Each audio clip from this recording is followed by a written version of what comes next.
This is just a quick FYI lesson on what I call positive language. It's something that you may have noticed throughout Salary Negotiation Mastery, in the scripts and the email templates that I've given you, in the way that I recommend you interact with your recruiter. But that is that I recommend that you always use positive language. So avoid negative words like can't, don't, won't, couldn't, shouldn't. The reason is that you want to set a positive tone for your conversations with colleagues, with recruiters, hiring managers, and in your negotiation so that you are perceived as a good negotiating partner, but also just so that people have a better sense of working with you and they feel positively about working with you. I think it's also a nice challenge to try to say things in a positive way rather than a negative way, and it makes your communications come off as more professional and also just more palatable for the people that are receiving them. I got this idea in an undergrad class that I took for technical writing, actually. We had an assignment where we had to deliver some sort of bad message without using any negative words. So my version of the assignment was that I had to pretend I was a university admissions officer and I had to write a rejection letter to someone who applied to my university.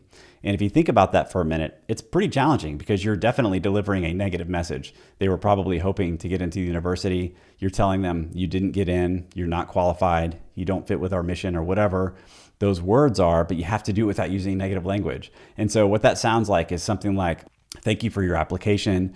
You have outstanding credentials. We're going to go in a direction that looks like XYZ, and we feel like you might be a better fit for someone with a different direction. That's not a great example because I just made it up on the fly, but something like that where there's not a negative word in there. It's all positive words and it says basically you're not accepted here, but it does it in a nice way. The second reason that I think positive language is really helpful is that when you do use a negative word, it will stand out like a sore thumb. So thinking back on Salary Negotiation Mastery so far, there are only 2 examples of negative words that you might have seen show up in communications. I'll give you maybe 2 seconds to kind of think back and see if you can remember what those were. So the first one was the lowball counteroffer. If you remember, it says, I'm disappointed in this offer.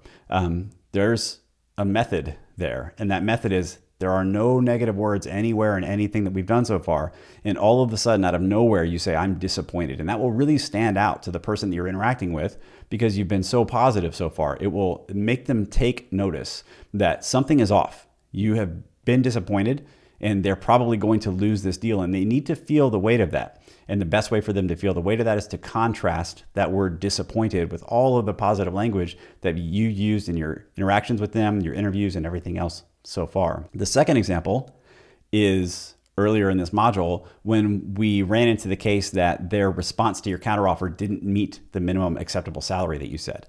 And you would say something like, I'm sorry, but I can't accept this offer without getting to my minimum acceptable salary, without getting to this number. And that I'm sorry, but I can't really stands out because you've only used positive language so far. Even in the way that you ask for more compensation, you're asking to close a gap. You're asking for positive things. Can I get more of this? Can you make me more comfortable with this number? Can we find an agreement? And then you say, I can't. And it really stands out to them. So that's something that you might consider not only for your negotiations, your interactions with your recruiter, your hiring manager, as you close things out here, but also with your professional communications with colleagues and other people that you work with. Make sure you try to use positive language when you can. It's a challenge, but it is a muscle that you can sort of exercise and get used to using.